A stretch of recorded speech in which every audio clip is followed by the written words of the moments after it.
Olá pessoal, tudo bem com vocês? Aqui é o professor Leonardo Muniz e hoje daremos sequência à nossa terceira videoaula do módulo Banco de Dados Avançado do curso EAD de Análise e Desenvolvimento de Sistemas. Bom, e quais são os tipos de bancos de dados distribuídos que temos hoje em dia? Temos os tipos de banco de dados distribuído homogêneos, onde os bancos de dados devem ser iguais em todos os nós, e devem ser utilizados em um projeto inicial de desenvolvimento a partir de um ponto zero, ou seja, a partir do início de um sistema que for desenvolvido, certo? Quando fala-se banco de dados iguais, nós não estamos falando em fornecedor de banco de dados, estamos falando em modelo de banco de dados, certo? Deve haver uma abordagem top-down, ou seja, de cima para baixo, onde fazemos uma modelagem já pensando em um ambiente de dados distribuído. E temos o banco de dados do tipo heterogêneo, onde eu tenho modelos de bancos de dados diferentes entre os nós. Deve ser utilizado quando há uma alteração, fusão ou migração de projetos que já foram desenvolvidos. E tem uma abordagem bottom-up, de baixo para cima, onde você verifica a modelagem atual e tenta ajustar ou adaptar já para um modelo distribuído que esteja em andamento. Em relação ao banco de dados homogêneo, todos os sistemas gerenciadores de banco de dados devem oferecer interfaces idênticas, ou seja, modelagem idêntica. Utilizam o mesmo modelo de dados, devem enviar e receber mesmas linguagens SQL ou linguagens DTL e DMLs. O gerenciador de banco de dados global deve oferecer as mesmas interfaces, ou seja, eu tenho que ter a possibilidade de poder gerenciar todos os meus nós de forma transparente. E qualquer usuário, seja ele local ou o que administra de forma global, devem ter acesso tanto aos dados locais quanto aos dados remotos através da mesma linguagem SQL. Já no caso dos bancos de dados heterogêneos, os bancos de dados locais podem ter modelos de dados ou linguagem SQL escrita de forma diferente. Já no caso, o banco de dados global deve permitir ao usuário de um determinado site a visão do banco de dados como um todo, estando ele local ou não. Deve permitir que o usuário acesse os dados globais através de uma visão de banco de dados local e deve permitir ensinar novos comandos ao usuário para que ele possa acessar até mesmo seus dados remotos. Quais são as formas de distribuição de dados? Bom, em relação à forma de distribuição de dados, nós temos a replicação, onde você pode fazer uma cópia de determinada quantidade de dados de um nó para outro, fazendo com que todas as bases de dados se tornem iguais em todos os sites.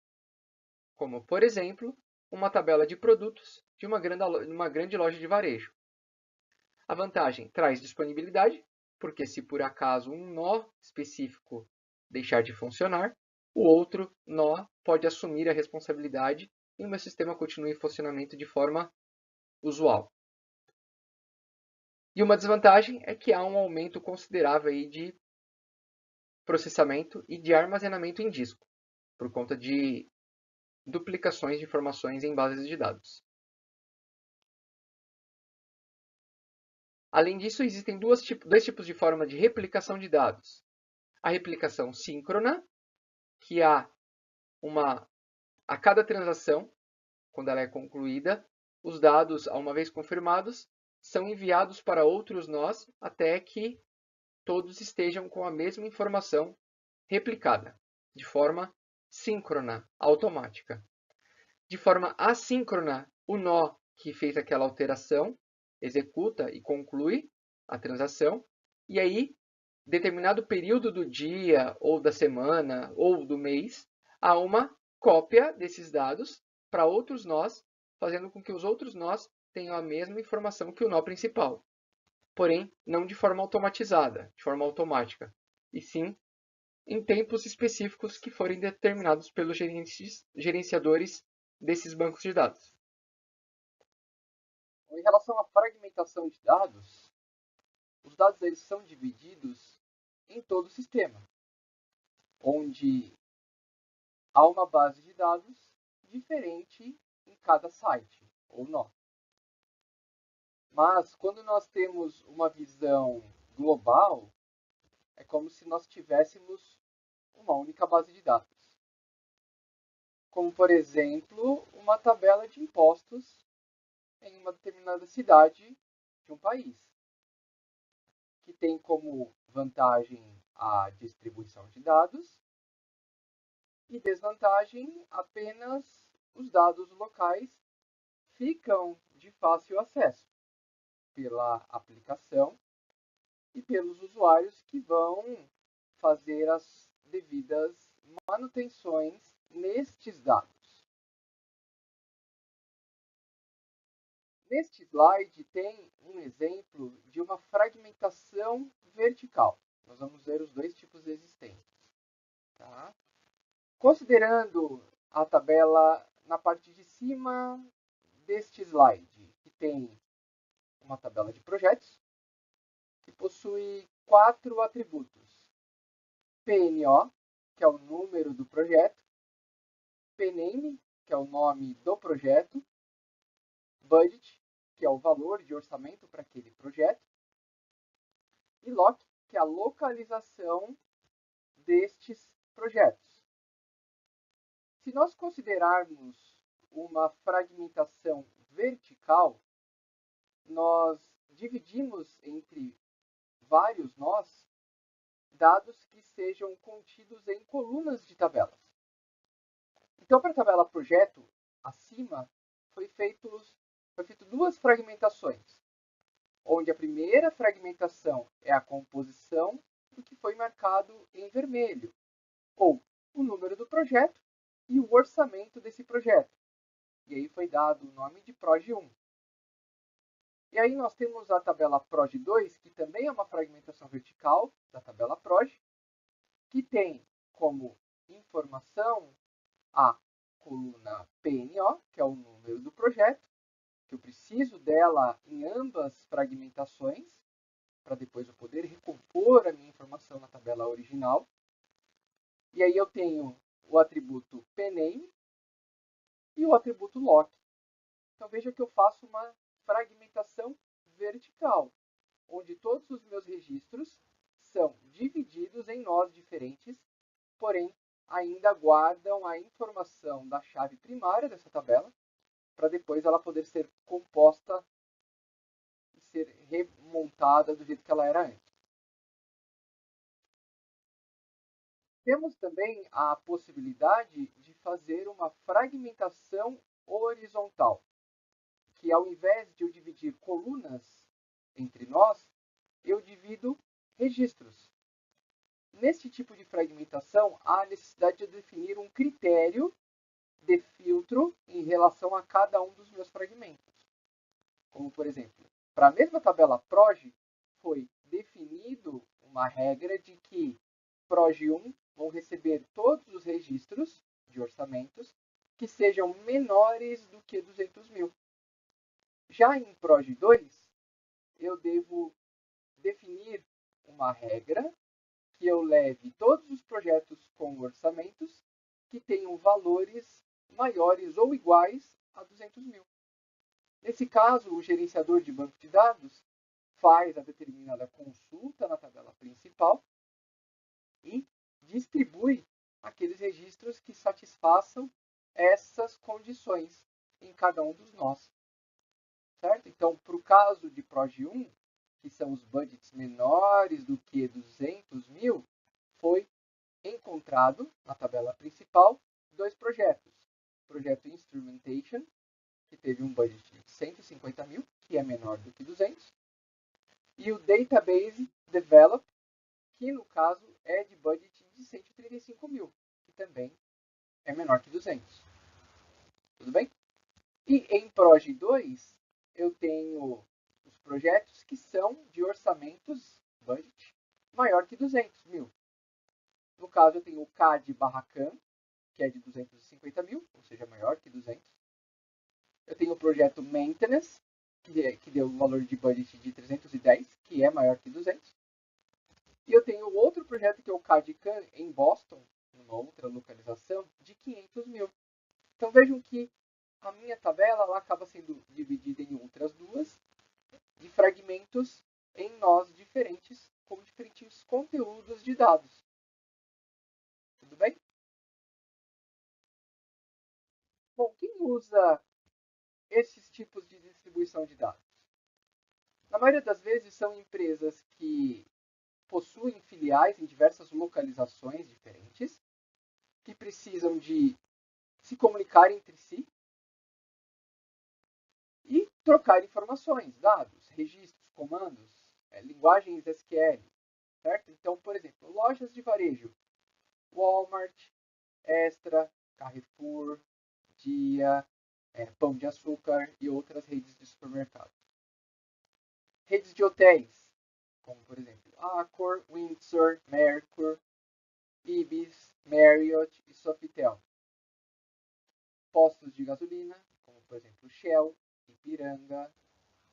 Indústrias, Petrobras, Nestlé, Ford. Companhias aéreas, por conta aí dos vários aeroportos que são atendidos. Gol, TAM, American Airlines, Air France e outras. Bom, vamos ver agora em relação a como são realizados os processamentos em ambientes distribuídos. Processamento de consultas. Bom, sabemos que quando trabalhamos com um banco de dados distribuídos, nós devemos ter transparência dos dados. E em uma determinada atualização de registros, nós devemos garantir que todas as réplicas e fragmentos sejam atualizados. Em relação a um banco de dados centralizado, a preocupação principal é a quantidade de acesso ao disco. Em relação a banco de dados distribuídos, a preocupação é em relação à quantidade de dados que são trafegados por uma rede. E o processamento de um ambiente distribuído, feito e gerenciado por um sistema gerenciador de banco de dados distribuído, deve ocorrer em 3 etapas. A primeira etapa é a de mapeamento da consulta, onde um banco de dados distribuído ele verifica formalmente a linguagem que foi escrita. Se, por exemplo, ela é a linguagem SQL, Structured Query Language. E a partir daí é feita uma tradução algébrica, verificando se há erros semânticos, ou erros de escrita, erros do comando SQL como um todo. Depois passa-se para a localização, ou seja, o sistema gerenciador de banco de dados ele avalia em todos os nós uma estatística em relação aos dados que estão armazenados nesses nós e, de forma isolada, ele verifica quais daqueles possíveis nós têm daquelas informações que foram solicitadas.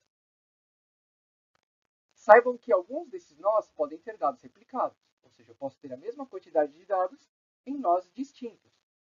Então, tanto faz eu pegar num nó mais próximo ou em um nó mais distante. E aí vale o algoritmo escolher aquele nó que está mais próximo da sua solicitação. Certo? Então, este estágio mapeia a consulta e verifica em quais nós cada dado está de forma individual. Depois ele passa para uma otimização dessa consulta.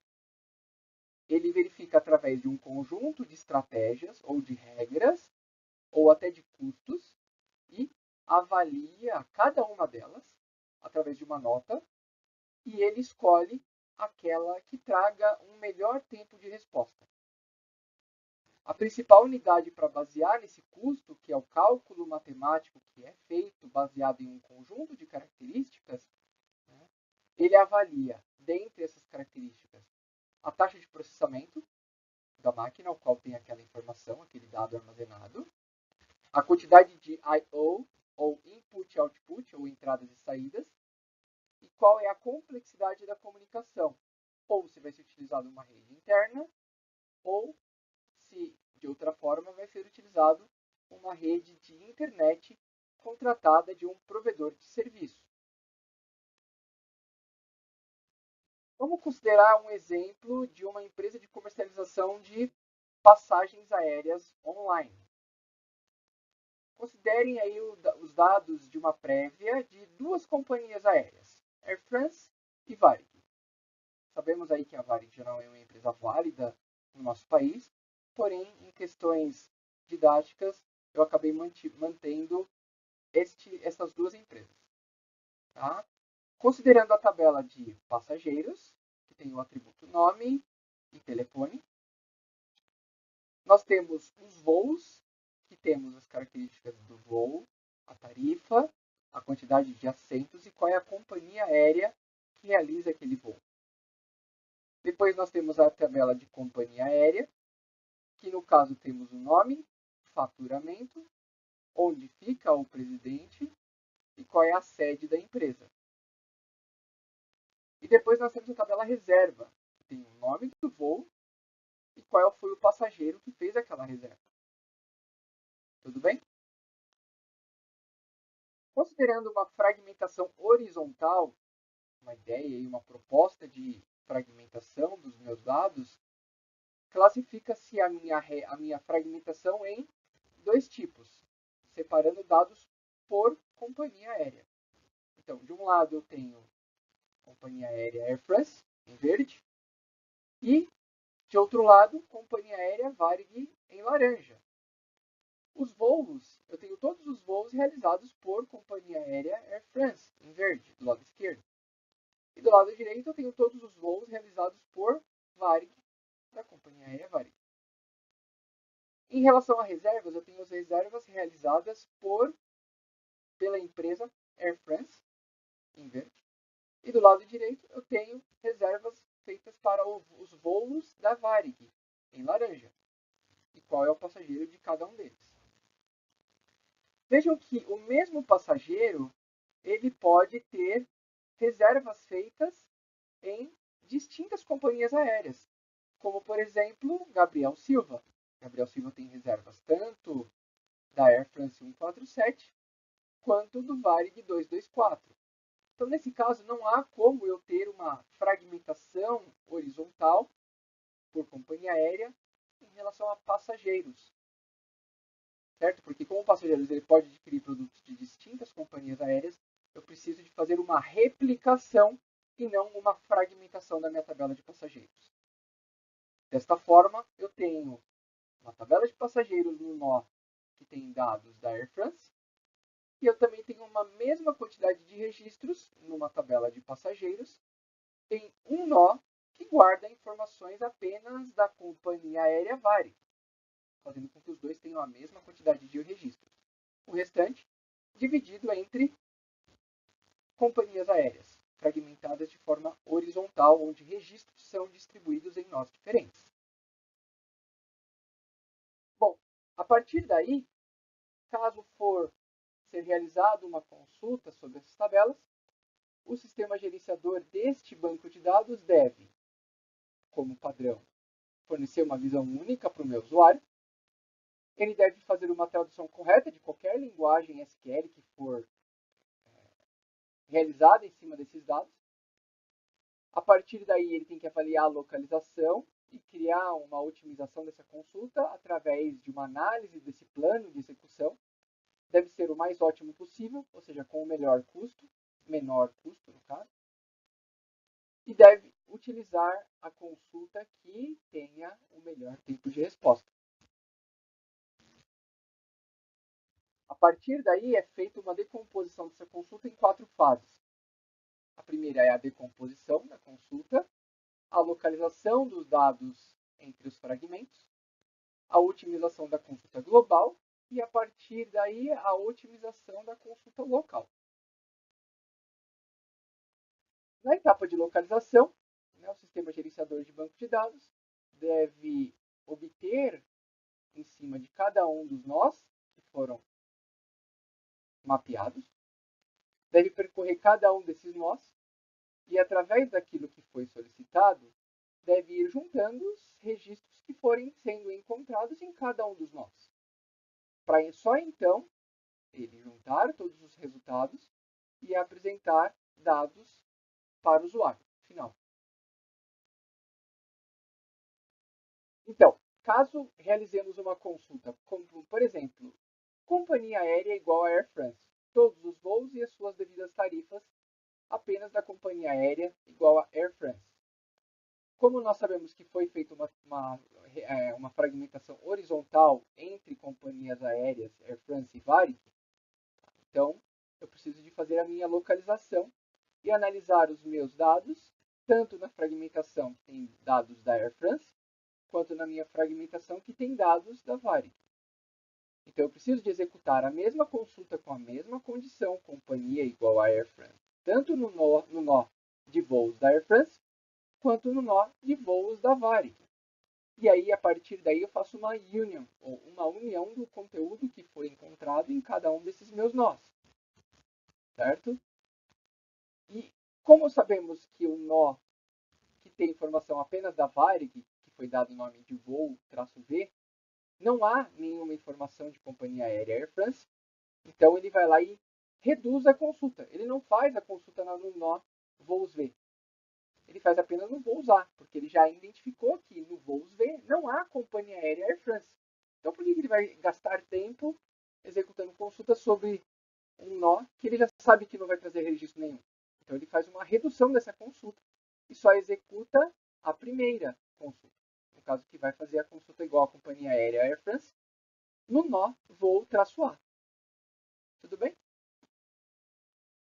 Em contrapartida, se por acaso eu fizer uma consulta em relação a tarifa menor ou igual a 1.000, concordo que eu posso ter tarifa menor ou igual a 1.000 tanto para voo Varig quanto para voo Air France. Não há uma definição de fragmentação horizontal em relação a tarifas, e sim a companhias aéreas. Tá? Então, nesse caso, eu preciso de executar uma consulta no meu nó de voos da Air France, onde a tarifa tem que ser menor ou igual a 1.000, e, da mesma forma, eu preciso de executar uma consulta no meu nó voo V, que tem a tarifa menor ou igual a 1.000, e a partir daí juntar todas as tarifas que foram encontradas, os registros que foram encontrados com essa tarifa, nos dois nós. Como não pode haver uma redução, nesse caso, porque o tipo de filtro que foi solicitado pode ter registros em ambos os nós, né, eu posso executar o paralelismo, fazer com que as duas consultas sejam executadas no mesmo momento em nós diferentes. E a partir daí o resultado é apresentado para o meu usuário. Sabemos que na parte de otimização ele utiliza um plano de execução para avaliar o custo total daquela consulta, que utiliza técnicas heurísticas e sistemáticas. Nesse caso, ele pode identificar se está sendo utilizado ou não índices ou particionamento desse banco de dados. E esse cálculo, como dissemos, envolve como custo de entrada e saída, de acesso ao disco, custo de CPU, ou seja, quais são as opções e operações de processamento que serão realizadas, e o custo de comunicação, que vão ser o tráfego de dados entre estes nós. Bom, em relação ao conteúdo da teleaula dessa semana, essas foram as informações passadas. Caso vocês tenham alguma dúvida adicional, eu estarei disponível para tirar dúvidas nos fóruns da semana. E também teremos a nossa aula interativa durante a semana que for a semana da nossa aula, certo? Caso vocês precisarem de alguma dúvida, estarei à disposição para ajudá-los.